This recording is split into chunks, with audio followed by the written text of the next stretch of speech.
আসসালামু আলাইকুম রহমতুল্লাহ। আসলে ৩ নম্বর ক্রস বোর্ডে এসে ঘুরতে ঘুরতে একটু টায়ার্ড হয়ে গেছি আর কি, একটু ক্লান্ত হয়ে গেছি। একটু প্রশান্তির জন্য বসে পড়েছি।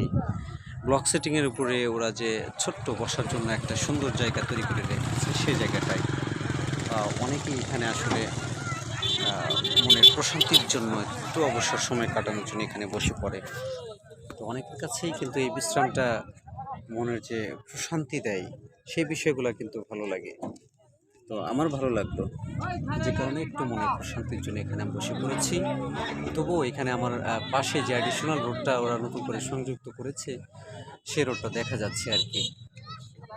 তো এদিকে অনেকেই অনেক রকমের যানবাহন নিয়ে তারা তাদের আনন্দের যে সময়গুলো কাটানোর চেষ্টা করছে। এদিকে যদি আমি ভিউটা চেঞ্জ করি, তাহলে আমরা দেখতে পারবো একদম নদীর দিক পর্যন্ত